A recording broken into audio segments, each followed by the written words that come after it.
नमस्कार, मैं हूं श्वेता सिंह और आप देख रहे हैं खबरदार। सबसे पहले आज की जितनी भी खबरें हमारे सामने हैं उन्हें जरा हम खबरदार के लेंस से देख लेते हैं कि इनमें से कौन सी खबरें अच्छी हैं, कौन सी चिंताजनक है आपके लिए। वैसे अच्छी खबर तो यही है कि जो आर्थिक पैकेज का ऐलान किया गया है उसका दूसरा डोज आज दिया गया।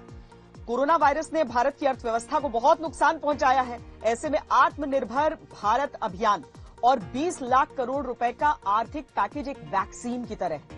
आज की बड़ी और अच्छी खबर यह है कि वित्त मंत्री निर्मला सीतारमण ने देश को आर्थिक वैक्सीन की दूसरी डोज दे दी है। आज पूरा फोकस मजदूरों और गरीब वर्ग के लोगों पर रहा। आज प्रवासी मजदूरों को मुफ्त राशन, मनरेगा में रोजगार देने की बात कही गई। अगले 2 महीने तक मुफ्त में 5 किलो प्रति व्यक्ति चावल या गेहूं और 1 किलो चना दिया जाएगा। ये लाभ बिना राशन कार्ड वालों को भी मिलेगा। पूरे देश में one nation one ration card की स्कीम लागू होगी। इससे 8 करोड़ मजदूरों को फायदा होगा। स्ट्रीट वेंडर्स को 10,000 रुपए तक का लोन मिलेगा और वो भी कई जरूरी बातें हैं जिनके बारे में हम विस्तार से आपको बताएंगे और भाषा ऐसी होगी कि आप पूरी बात को समझ पाएंगे, वो भी आसानी से। आज की चिंताजनक खबर WHO के बयान से निकल कर आई है। WHO के अनुसार ऐसा भी हो सकता है कि कोरोना महामारी कभी खत्म न हो और हमें कोरोना के साथ रहने की आदत डालनी पड़े।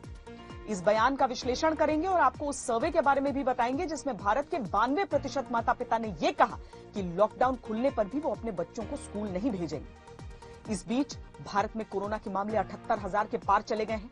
चिंता की बात यह है कि भारत में 60,000 से 70,000 मामले होने में सिर्फ 2 दिन लगे और देश में सामने आए करीब 78,000 मामलों में से 56,000 मामले सिर्फ 5 राज्यों यानी कि महाराष्ट्र, गुजरात, तमिलनाडु, दिल्ली और राजस्थान से आए। ऐसे में लॉकडाउन में ढील के दौरान बहुत सावधानी बरतने की जरूरत होगी। नए रंग रूप में लॉकडाउन 4 लागू करते हुए भी संक्रमण की चेन को तोड़ने की आवश्यकता होगी, कोशिश करनी होगी और अर्थव्यवस्था की गाड़ी भी चलानी होगी। लॉकडाउन से बाहर निकलने की इस कश्मकश को हम डिकोड करेंगे। हम आपको ये भी बताएंगे कि राज्यों ने लॉकडाउन से बाहर निकलने के लिए क्या प्लानिंग की है।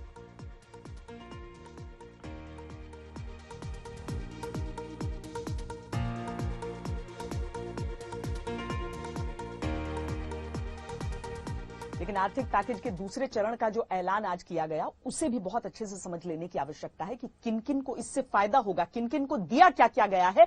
पूरी रिपोर्ट जरा विस्तार से देखिए और हमारी इस आसान भाषा में समझिए।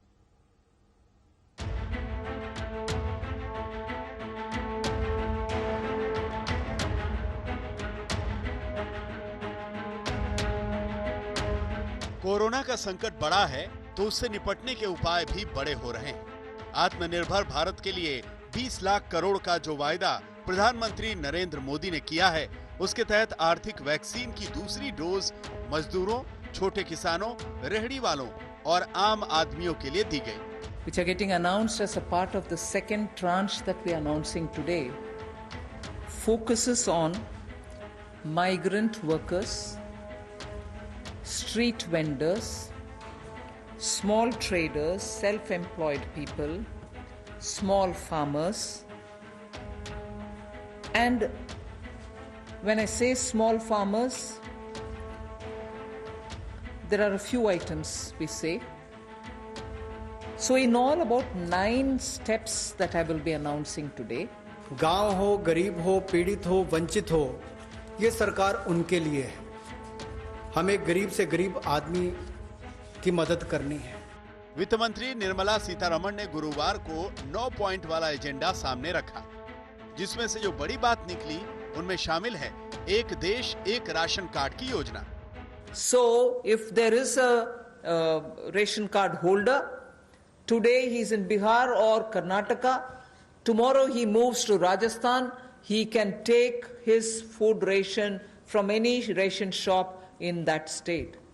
So national portability, which is now being defined as one nation, one ration card, one nation, one ration card will be implemented, and by August 2020, which is another 3 months, within 3 months, 67 crore beneficiaries in 23 states, which means the 67 crore beneficiary is 83% of all the PDS population that we are talking about. Corona संकट में तुरंत राहत की जरूरत को हर कोई महसूस कर रहा है। खासकर प्रवासी मजदूरों को तुरंत मदद चाहिए। इसीलिए सरकार ने कहा है कि सभी प्रवासी मजदूरों को और अगले 2 महीनों तक मुफ्त राशन मिलेगा। इससे 8 करोड़ मजदूरों को फायदा पहुंचेगा। सरकार इसके लिए 3,500 करोड़ रुपए देगी। राज्यों को आपदा राहत फंड से मजदूरों के लिए शेल्टर और खाना पानी का खर्च उठाने की मंजूरी भी दी गई है। मजदूरों को पूरे देश में एक समान न्यूनतम वेतन की व्यवस्था करने का भी ऐलान किया गया है। इसके साथ ही प्रवासी मजदूरों को सस्ते मकान दिलवाने की योजना बनाई गई है। जो नेशनल फूड सिक्योरिटी एक्ट में नहीं आते या जिनको राज्यों का राशन कार्ड नहीं मिल पाता या उसकी बेनिफिशियरीज लिस्ट में नहीं है, वो भी इससे वंचित ना रह जाएं। ऐसे 8 करोड़ प्रवासी मजदूरों के लिए 3500 करोड़ रुपए का प्रावधान, यानी कि उनको 5-5 किलो गेहूं या चावल मिलेंगे और साथ में 1 किलो चना, प्रति फैमिली 1 किलो चना और प्रति व्यक्ति 5 किलो गेहूं और चावल भी अगले 2 महीनों तक मिलते रहेंगे। सरकार के गुरुवार के ऐलानों में छोटे किसानों की मदद की व्यवस्था की गई। किसानों के लिए नाबार्ड के जरिए 30,000 करोड़ के अतिरिक्त फंड का ऐलान हुआ, जिससे 3 करोड़ किसानों को फायदा पहुंचेगा। ये फंड रबी की फसल की बुआई में मददगार साबित होगा। छोटे किसानों के लिए फसल कर्ज पर ब्याज में छूट की स्कीम 31 मई तक बढ़ा दी गई है। उन 2.5 करोड़ किसानों को भी किसान क्रेडिट कार्ड दिए जाएंगे जिनके पास अभी तक ये सुविधा नहीं है। 3 करोड़ छोटे और सीमांत किसानों के लिए 30,000 करोड़ रुपए की अतिरिक्त सुविधा नरेंद्र मोदी जी की सरकार लेकर आई है। और ये 30,000 करोड़ 90,000 करोड़ जो नाबार्ड देता है उसके अतिरिक्त है। और ये सारा पैसा state cooperative bank, district cooperative bank, regional rural bank, इनके माध्यम से राज्यों को दिया जाएगा और इसका वितरण वहां पर किया जाएगा ताकि छोटे और सीमांत किसानों को इसका लाभ मिल सके। सरकार की गुरुवार की घोषणाएं आम आदमी के चेहरे को खिला सकती हैं। स्ट्रीट वेंडर्स के लिए 5,000 करोड़ की विशेष कर्ज की योजना सामने रखी गई। छोटे व्यवसायी मुद्रा शिशु लोन के तहत 50,000 तक के कर्ज पर ब्याज में 2% छूट 1 साल तक ले सकेंगे। आदिवासी इलाकों और ग्रामीण क्षेत्रों में रोजगार बढ़े, इसके लिए 6,000 करोड़ के कैंपा फंड का इस्तेमाल होगा। 6 लाख से 18 लाख तक की आय वर्ग के लोगों के लिए भी सस्ते घर की स्कीम मार्च 2021 तक बढ़ा दी गई है। ये सारे ऐलान डिमांड और सप्लाई यानी बाजार के दोनों स्तंभों पर जो कोरोना मार पड़ी है उस पर मरहम लगाने का काम करने वाले हैं। अर्थव्यवस्था को फिर से दौड़ाने के और भी इंतजाम के ऐलान जल्द होंगे। दिल्ली से ऐश्वर्या पालीवाल के साथ आज तक ब्यूरो। देश भर में कोरोना संक्रमण के जो मामले हैं वो 78,000 को पार कर गए हैं, लेकिन इसके बावजूद देश भर में एक छटपटाहट दिख रही है कि किसी तरीके से अपने कामकाज को शुरू किया जा सके। दरअसल लॉकडाउन 4 के बारे में बोलते हुए प्रधानमंत्री नरेंद्र मोदी ने यह भी कहा था कि अलग अलग राज्यों को अभी उन्हें बताना है, सुझाव देने हैं, जिसके बाद एक खाका तैयार किया जाएगा लॉकडाउन 4 का। तो कल तक इन राज्यों को बताना है कि किस तरह से क्या करने के लिए उन्होंने सोचा है। लेकिन इसके साथ ही कई राज्यों ने अपने हिसाब से अपने राज्य के क्षेत्रों को रेड और ऑरेंज जोन में बांटना भी शुरू कर दिया।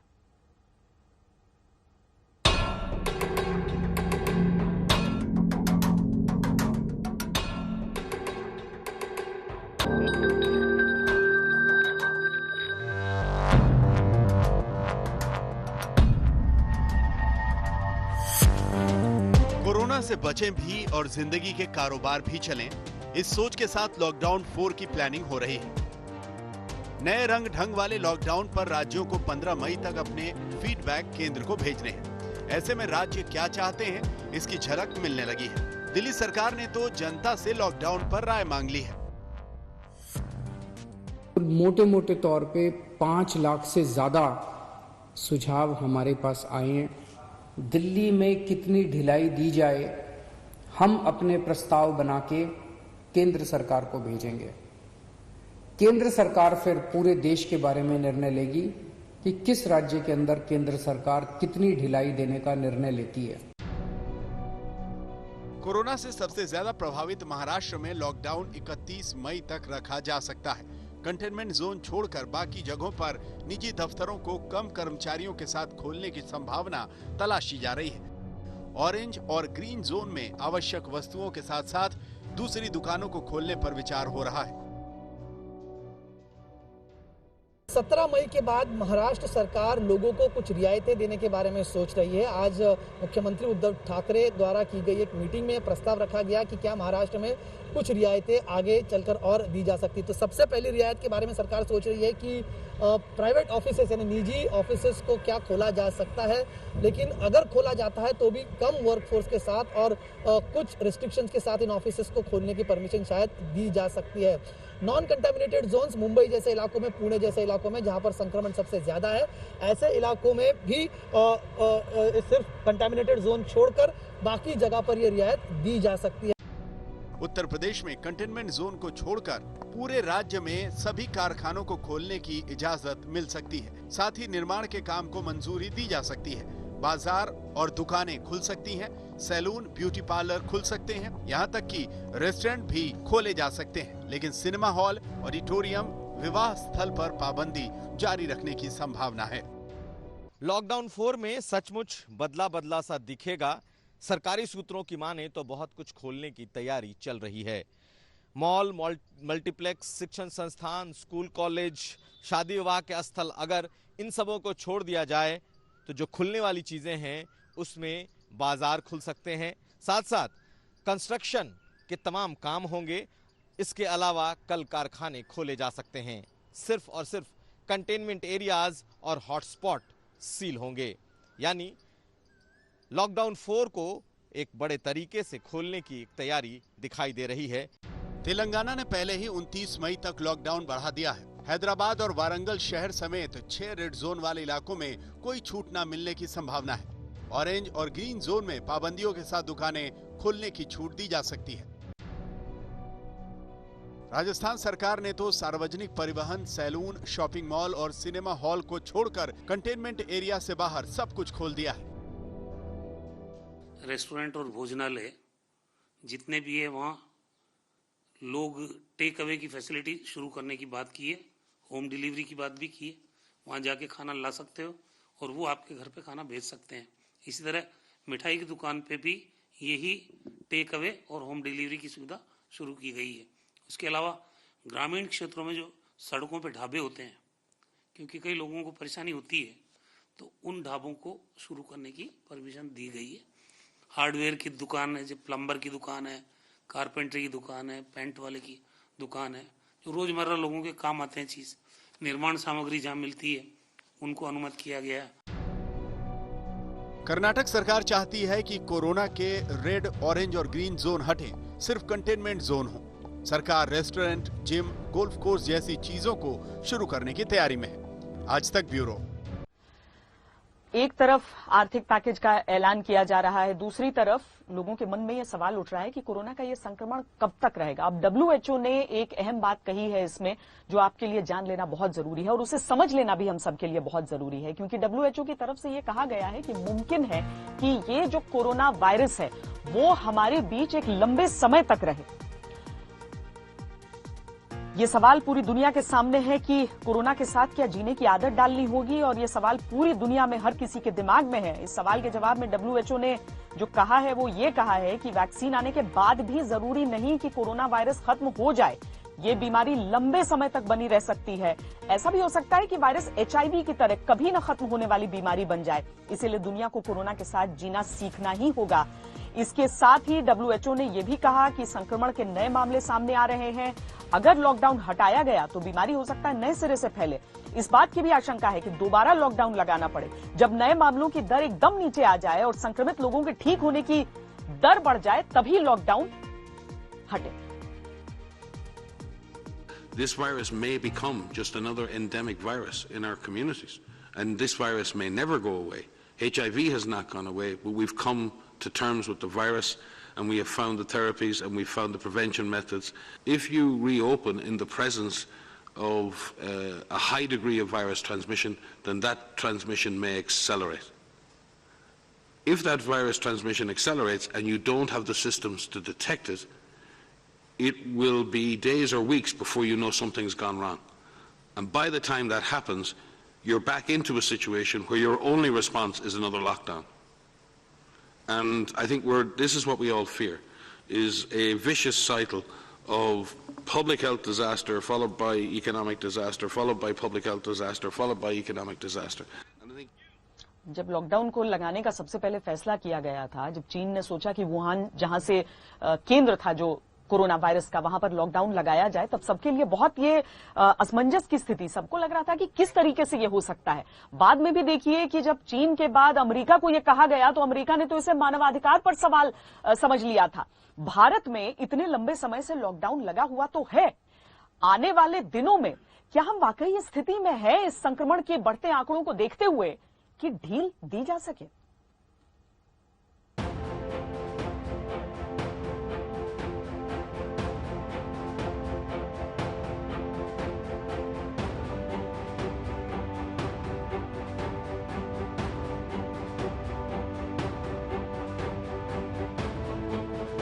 भारत में कोरोना के मामले 78,000 के पार चले गए हैं। पिछले 8 दिनों में 28,600 से ज्यादा केस सामने आए हैं। इनमें से कोई भी दिन ऐसा नहीं था जब कोरोना के मामले 3,000 से कम रहे हों। इन 8 दिनों में हर रोज औसतन 3500 से ज्यादा नए मामले सामने आए। भारत में लॉकडाउन के 33वें दिन से 40वें दिन तक हर रोज 2022 नए केस जुड़ रहे थे। भारत में कोरोना के मामले 10,000 तक पहुंचने में करीब 75 दिन लगे। 10,000 से 20,000 पहुंचने में करीब 8 दिन, 20,000 से 30,000 पहुंचने में करीब 7 दिन, 30,000 से 40,000 में 5 दिन, 40,000 से 50,000 में 3 दिन, 50,000 से 60,000 पहुंचने में 3 दिन और 60,000 से 70,000 पहुंचने में सिर्फ 2 दिन लगे। इसीलिए भारत में कोरोना के मामलों का चरम क्या होगा और कब तक होगा ये कहना मुश्किल है। एम्स के डायरेक्टर डॉक्टर रणदीप गुलेरिया ने कुछ दिन पहले कहा था कि जून जुलाई में कोरोना अपने चरम पर होगा। केसेस आस्ता आस्ता जो बढ़ रहे हैं उसके लिए जो प्रेडिक्शन है वो यही है कि समवेयर अराउंड जून एकदम केसेस काफ़ी ज़्यादा हो जाएंगे और उसकी हमें तैयारी करनी चाहिए। आगे क्या होगा? जून और जुलाई आप कह रहे हैं पीक पे होगा, तो थमेगा कहाँ जाके सिलसिला और कैसे थमेगा? तो अगर आप सारा ग्लोबल डेटा देखें तो एक दफ़ा जब पीक होता है तो उसके बाद आस्ता आस्ता प्लेटू होके केसेस कम होने लगते हैं। न्यूयॉर्क में भी अब कम हो गए हैं, इटली स्पेन में भी कम होने लगे। तो हमारा भी आस्ता आस्ता जो है कि केसेस जो है उसके बाद अगले कुछ हफ्तों में कम होने शुरू। नोट करने वाली बात यह है कि भारत के कुछ राज्यों में संक्रमण बहुत तेजी से फैला है। देश में सामने आए करीब 78,000 मामलों में से 72.7% मामले महाराष्ट्र, गुजरात, तमिलनाडु, दिल्ली और राजस्थान यानी 5 राज्यों से आए हैं। महाराष्ट्र में 25,922 केस हैं। अगर दुनिया के दूसरे देशों से तुलना करें तो अकेले महाराष्ट्र के आंकड़े 28वें नंबर पर आएंगे। गुजरात में 9,267 मामले, तमिलनाडु में 9,227 मामले, दिल्ली में 7,998 और राजस्थान में 4,328 मामले सामने आ चुके हैं। यानी कि 78,000 में से 56,000 मामले सिर्फ 5 राज्यों में से हैं। लगातार लॉकडाउन से भारत को ये उम्मीद थी कि सब कुछ 16 मई तक नियंत्रण में आ जाएगा। 23 अप्रैल को नीति आयोग ने यह अनुमान लगाया था, लेकिन समय के साथ वो प्रोजेक्शन धीरे धीरे ध्वस्त हो गया। जमीनी हकीकत एकदम अलग है। एक बड़ी चिंता की बात यह भी है कि भारत में हर रोज जो नए मामले सामने आ रहे हैं और जो लोग ठीक हो रहे हैं उनके बीच का फासला बढ़ता जा रहा है, यानी मामले तेजी से बढ़ रहे हैं। फिलहाल भारत का रिकवरी रेट 33.6% है, यानी रोज जितने मरीज आ रहे हैं उनमें से करीब 33% लोग ठीक होकर जा रहे हैं। भारत के लिए राहत की बात यह भी है कि यहाँ की मृत्यु दर 3.25% है, जो कि दूसरे देशों से कम है। लेकिन अगर संक्रमण के मामले ज्यादा आएंगे तो मौतों का आंकड़ा बढ़ जाएगा। पश्चिम बंगाल और गुजरात की मृत्यु दर चिंताजनक है। पश्चिम बंगाल की मृत्यु दर 9% के करीब है और गुजरात की मृत्यु दर 6% से ज्यादा है। ऐसे हालात में साफ है कि भारत में संक्रमण का ग्राफ बढ़ता जा रहा है और अभी लॉकडाउन खत्म करके खुली छूट देने का समय नहीं आया है। लॉकडाउन 4 में इन बातों का ध्यान रखना होगा। इसीलिए ये मानकर चलिए कि 18 मई से भी बेफिक्र होकर घूमने का डिस्काउंट नहीं मिलने वाला। कोरोना अब जीवन का हिस्सा बन रहा है। आज तक ब्यूरो। लेकिन ये चैनी जो है कि लॉकडाउन से किसी तरीके से निकलें, ये सिर्फ हिंदुस्तान में नहीं है बल्कि पूरी दुनिया में है। दरअसल अर्थव्यवस्था के पहिए इस तरीके से रुक जाते हैं इस लॉकडाउन के कारण कि लोगों को लगता है कि जल्दी से जल्दी निकल पाएं, वरना ये आर्थिक जो बदहाली है उसके कारण बहुत सारी और समस्याएं हो जाएंगी। लेकिन WHO की तरफ से कहा गया है कि ये हड़बड़ी जानलेवा साबित हो सकती है और उसने कहा है कि 6 बातों का ध्यान रखना होगा। WHO के जो डायरेक्टर जनरल हैं वो क्या कह रहे हैं, सुनाते हैं। We are all learning all the time and adjusting our strategy based on the latest available evidence. It includes 6 criteria for countries as they consider lifting restrictions. First, that transmission is controlled. Second, that health system capacities are in place to detect, test, isolate, and treat every case and trace every contact. Third, that outbreak risks are minimized in special settings like health facilities and nursing homes.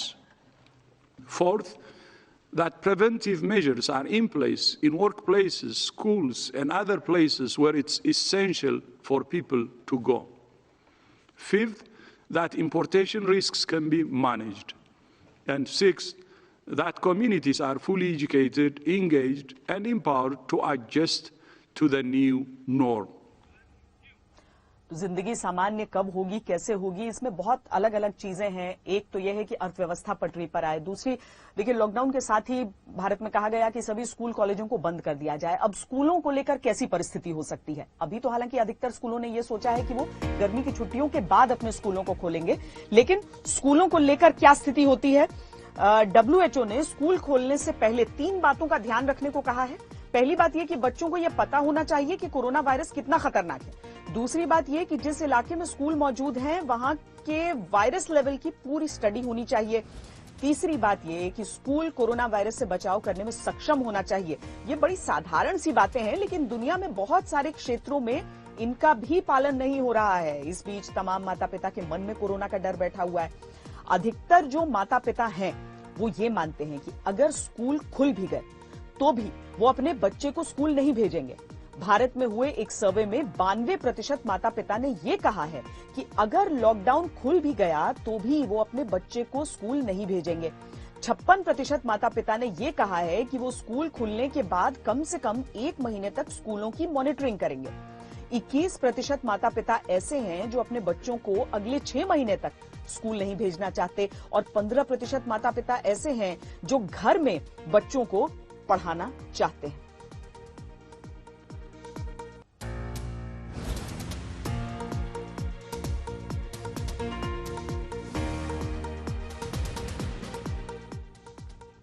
तो एक तरफ भारत में माता पिता क्या चाह रहे हैं वो हम आपको दिखा रहे हैं, दूसरी तरफ चीन जो कि सबसे पहले उसने संक्रमण झेला और उसके बाद किस तरीके से धीरे धीरे खड़ा हुआ। अब एक वायरल वीडियो है वहां के एक स्कूल का, वो हम आपको दिखाते हैं कि क्या वहां पर किया जा रहा है। चीन में बच्चे स्कूल जाने लगे हैं, वहां के स्कूलों के ये वीडियो वायरल हो रहे हैं, दुनिया में चल रहे हैं। चीन का ऐसा ही ये वीडियो है जिसे देखकर आपको ये अंदाजा हो जाएगा कि चीन कोरोना की मुसीबतों से कैसे लड़ रहा है।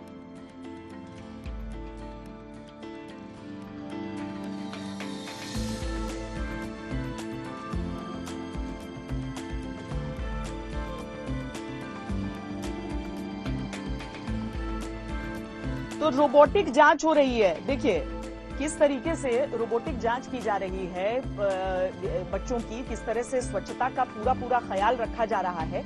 ये सारी चीजें इन तस्वीरों से साफ हो रही है कि किस तरीके से बच्चों को सैनिटाइज करके हम अभी जिस स्तर पर हैं हमें ऐसी तैयारियां करनी होंगी अगर हम स्कूलों को खोलने के बारे में विचार कर रहे हैं, कॉलेज को खोलने के बारे में विचार कर रहे हैं, क्योंकि जो बच्चे होते हैं वो आपस में घुलते मिलते बहुत नजदीक रहना पसंद भी करते हैं और यही बचपन से उन्हें सिखाया भी जाता है कि मिलो जुलो घुलो मिलो। लेकिन आज की परिस्थिति ऐसी है कि उन सारी चीजों को भूलकर शायद एक नई दुनिया की तरफ इन सबको बढ़ने की जरूरत है और इसीलिए ये सारी चीजें सिखाई जाएंगी। उसके बाद ही भारत में कम से कम इस दिशा में हम आगे बढ़ने के बारे में सोच सकते हैं।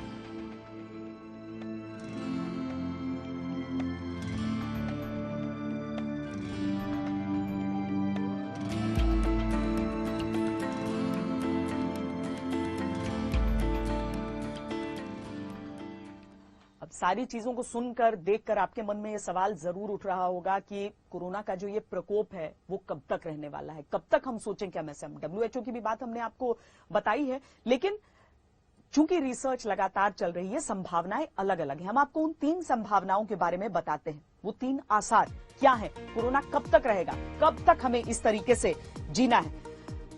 कोरोना महामारी के भविष्य की जो 3 संभावनाएं हैं, उसमें पहला आसार यह है कि फरवरी मार्च 2020 में आई कोरोना की पहली लहर के बाद गर्मियों में कई छोटी लहरें आती रहेंगी। ये सिलसिला 1-2 साल तक चलने के बाद 2021 में एक समय ऐसा आएगा, 2021 में ध्यान से देखिए, जब कोरोना का प्रकोप कम होता जाएगा। अब दूसरी तस्वीर यह है कि फरवरी मार्च 2020 में आई कोरोना की पहली लहर के बाद 2020 में सितंबर तक या फिर सर्दियों में कोरोना के संक्रमण की एक बड़ी लहर फिर से लौटे और फिर 2021 में एक या कई छोटी लहरें आए।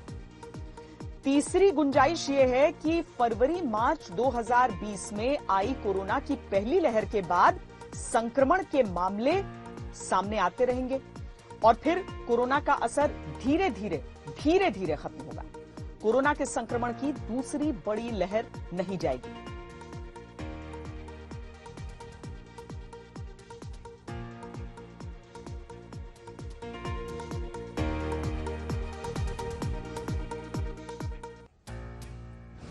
बात स्वदेशी की भी हो रही है, बात आत्मनिर्भरता की हो रही है, तो स्वदेशी वहां पर बहुत ज्यादा जरूरी हो जाती है कि किस तरीके से हम उन स्वदेशी किट्स को भी विकसित कर रहे हैं जो जांच के लिए बेहद जरूरी हैं। मेरे सहयोगी गौरव सावंत की ये रिपोर्ट देखिए। कोरोना के संकट काल में भारत स्वदेशी का नारा बुलंद कर रहा है। अब वो टेस्ट किट बन चुकी है जो कोरोना की पुष्टि करने वाला टेस्ट कर पाएगी। ये किट 10 दिन के अंदर बन गई और इस सफलता के पीछे चुनौतियों को जीतने की एक बड़ी कहानी है। भारत के सामने जब कोरोना के ज्यादा से ज्यादा टेस्ट करने की चुनौती आई तो डॉक्टरों और अस्पतालों के पास इस काम को करने वाली कोविड टेस्टिंग स्वाब स्टिक नहीं थी। इसलिए मई के पहले हफ्ते में प्रधानमंत्री नरेंद्र मोदी का नारा था मेक इन इंडिया। इसमें भारत को आत्मनिर्भर बनाने का संकल्प था।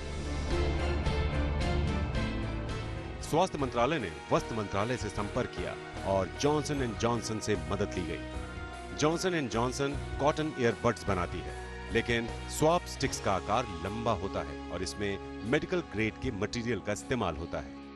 The mission in front of all of us through the government of India was very clear, is India needed to scale up its testing capabilities and be Atmanirbhar, self-reliant in accessing high quality, low cost testing swabs that could be available to millions of our people. हमारे सामूहिक प्रयासों से अब हमारे देश में लाखों करोड़ों उच्च क्वालिटी पॉलिएस्टर टेस्टिंग स्वैब्स की मैन्युफैक्चरिंग आयातित या इंपोर्टेड स्वैब की तुलना में फ्रैक्शन ऑफ कॉस्ट में उपलब्ध होगी।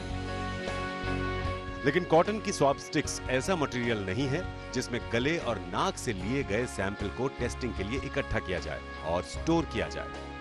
WHO की गाइडलाइंस का पालन करते हुए वस्त्र मंत्रालय ने रिलायंस सहित कई कपड़ा उत्पादकों से संपर्क किया, तब कोई मेडिकल ग्रेड सैंपल उपलब्ध नहीं था। रिलायंस की R&D फैसिलिटी पाताल गंगा में स्वाब स्टिक बनाने के लिए एक ऐसा मटेरियल तैयार करने की कोशिश हुई जो कॉटन की तरह ज्यादा सोखने वाला ना हो, लेकिन उसमें गले और नाक से लिए गए सैंपल स्टोर किए जा सके। We needed a synthetic as a surface to supply this product so that sample taken from the throat or nasal can be remain on the surface. National institute of virology ने रिलायंस की तरफ से भेजे गए swab stick sample का test किया और ये बताया कि इसमें और सुधार की जरूरत है। जरा सोचिए कि ये कितनी लंबी प्रक्रिया है जिसे कम से कम समय में पूरा करने की कोशिश हो रही थी, क्योंकि भारत को तेजी से कोरोना के टेस्ट करने थे। वैज्ञानिक और तमाम कंपनियां इस पर 24 घंटे काम कर रही थी और 10 दिन के अंदर न सिर्फ सैंपल तैयार हो गया बल्कि उसका टेस्ट हो गया, उसे मान्यता दे दी गई और उसका उत्पादन शुरू हो गया।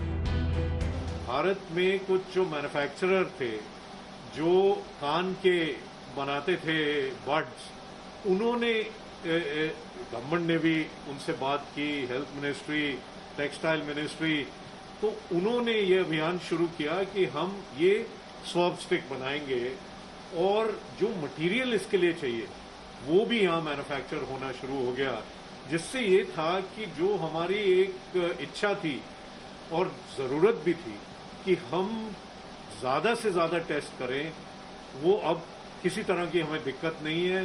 जो गवर्नमेंट का अगला लक्ष्य है कि हम 10 लाख टेस्टों में पहुंचेंगे, वो भी पूरा हो सकता है। जॉनसन एंड जॉनसन ने इस प्रक्रिया के डिटेल्स महाराष्ट्र की आदि एंटरप्राइज को दिए और लॉकडाउन के बावजूद महाराष्ट्र सरकार ने इसके लिए कच्चा माल तैयार करने में मदद दी।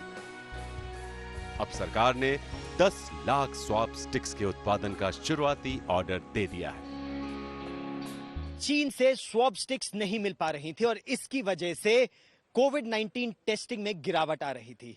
ऐसे में प्रधानमंत्री नरेंद्र मोदी का दिशा निर्देश साफ था, मेक इन इंडिया, और इस पर कपड़ा मंत्रालय, स्वास्थ्य मंत्रालय, जॉनसन एंड जॉनसन, रिलायंस, लघु उद्योग सब एक मंच पर आए और एक हफ्ते के अंदर न केवल ड्राइंग बोर्ड से लेकर डॉक्टरों तक इन स्वैप स्टिक्स को बनाकर पहुंचाया, बल्कि अब लक्ष्य है कि इसका प्रोडक्शन और बढ़े ताकि एक समय निर्यात की भी भारत उम्मीद करे। कैमरामैन कृपाल सिंह के साथ गौरव सावंत, दिल्ली आज तक। तो आपने देखा किस तरीके वो स्वैब स्टिक, जिससे नाक या गले से जो सैंपल है वो लिया जाता है, जिसके बाद उसे जांच किया जाता है, पता चलता है कोरोना किसी को है या नहीं। बहरहाल स्वदेशी आप जगह ढूंढिए, वहां पर आपको उसका कोई अवतार मिल सकता है। इसी तरह के तमाम मुद्दों पर गौरव ने केंद्रीय मंत्री स्मृति ईरानी से भी बातचीत की। स्मृति ईरानी जी, एक बड़ी समस्या खड़ी हो गई थी जब चीन से वो टेस्ट स्टिक्स आनी बंद हो गई कोविड टेस्टिंग के लिए। ये अपने आप में एक चुनौती थी कि हिंदुस्तान आत्मनिर्भर कैसे बने। जब देश में लॉकडाउन के पहले 1 मार्च को जायजा लिया गया कि हमारे लॉकडाउन के बाद जैसे जैसे केसेस बढ़ेंगे उसमें हमारी मेडिकल पर्सनल की सुरक्षा के लिए कोविड से संघर्ष करने के लिए हैजमैट सूट या फिर पीपीई किट्स कैसे बनाए जाएं, इंपोर्ट के अलावा सबका ये मानना था कि कोई रास्ता नहीं है। लेकिन प्रधानमंत्री जी ने कहा है कि इसी प्रकार के संघर्ष में ही एक राष्ट्र का सही साहस, सही ताकत का अंदाजा हो पाता है। और हमने ये देखा कि हमारे पास उस वक्त एक ही लैब थी। हमने समन्वय किया अलग अलग संस्थानों से। आज डीआरडीओ और ऑर्डिनेंस फैक्ट्री के साथ मिलकर 9 लैब्स हैं। हमारे देश में स्टिचिंग जो कपड़े बनाते थे बड़े बड़े इंटरनेशनल ब्रांड्स के लिए, उन लोगों ने अपनी फैक्ट्री में अपने मशीनों के साथ परिवर्तन किया ताकि वो हैजमैट सूट बना सके। गौरव जी, आपके ध्यान में लाना चाहूंगी कि ये वो कपड़ा नहीं है या वो सूट नहीं है जो किसी दर्जी की दुकान पर बन सके। ये मेडिकल टेक्सटाइल है। इसका मतलब उन्हें प्रमाणित लैब से स्पेसिफिकेशंस जब उस पे वो परिपूर्ण होते हैं, उसी के बाद उनको इजाजत मिलती है कि ये सूट्स फिर जाएं हमारे डॉक्टर्स के पास। क्योंकि अगर हमारे फ्रंटलाइन हेल्थ वर्कर्स ही, आप विश्व में देख रहे हैं कितने डॉक्टर्स, कितने देशों में नर्सेज बीमार पड़ रहे हैं, कितने ऐसे मेडिकल फैसिलिटीज बंद हो रही हैं, तो यही हिंदुस्तान का हाल ना हो, उसके लिए जरूरी था कि हम लोग क्वालिटी टेस्ट करके ही इन सारी चीजों का निर्माण करें। मार्च 1 को जो हिंदुस्तान एक पीपीई किट भी नहीं बनाता था, आज प्रतिदिन 3 लाख पीपीई किट्स हम लोग बना रहे हैं। जी, क्या में जिस इंडस्ट्री के बारे में किसी ने सुना नहीं था, आज वो लगभग 8,000 करोड़ की इंडस्ट्री हो गई। 200 से ज्यादा कंपनीज इस देश में खड़ी हो गई, वो भी लॉकडाउन में।